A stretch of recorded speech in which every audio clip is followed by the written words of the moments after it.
Welcome back. We're talking politics with Dr. Charlie Leonard of the Paul Simon Public Policy Institute. And since it's the end of the year and we're in holiday mode, we've prepared a bit of a top 5 list for everyone. Top 5 best political stories of the year. So you are our honored guest. Give me number 5 here. Well, I think the ancient curse is, may you live in interesting times, and some ancient guy cursed 2009. We've had an interesting year.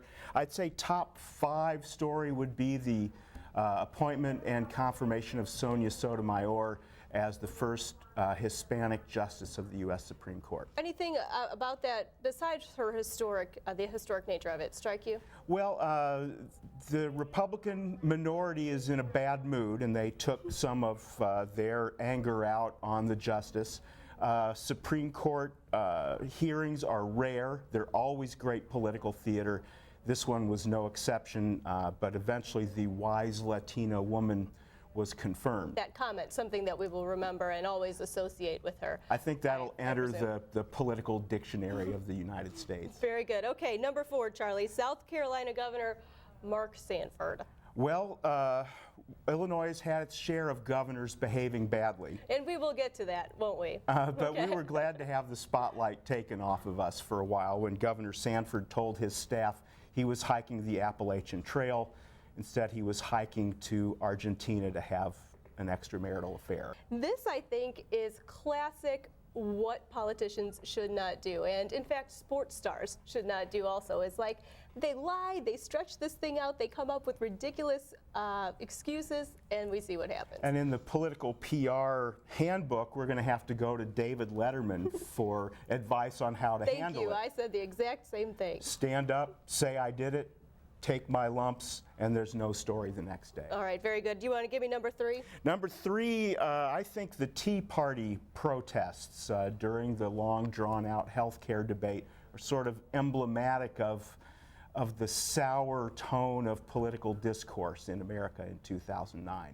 Number 2 on our top 5 list would be health insurance reform. American politicians, since at least Harry Truman, have been trying to get national health insurance reform passed. That's a long time that people have tried it, and there's a lot of big, hard-fought health reform proposals thrown into the trash can. And a lot of my friends who are to the left of me and a lot of my friends who are to the right of me really hate this legislation. And this, of course, is, as we head into the new year, something that we're going to continue to watch, but did really take up a huge chunk of 2009. And finally, since we are local and all politics is local, we decided that our number 1 is, I'll give you the drum roll and you can... the Rod Blagojevich impeachment and traveling roadshow. There we go. The interesting thing about that, I think, is we expected things to really change when we got this guy out of office, put somebody in there that most politicians in Illinois had a lot of respect for and probably still do, but not a whole lot has changed in Illinois aside from the fact that we did get rid of old Rod Blagojevich. Well, it was great theater to see him traveling through New York, going on talk shows, having his hair tousled by Joy Behar. I won't tousle your hair. Thank you, Gina. While back here in Illinois, he was being impeached and convicted and didn't appear in his own defense. But what appears to have happened is he made a great scapegoat. Now he's gone and he's not there for us to blame, and perhaps now some of that attention may someday be taken away from Rod Blagojevich and put on the problems that we face for real here in Illinois every day. And we will continue talking about that into the new year, but for now, Charlie Leonard of the Paul Simon Public Policy Institute, thanks for being here to talk politics. Thanks, Dana. You bet.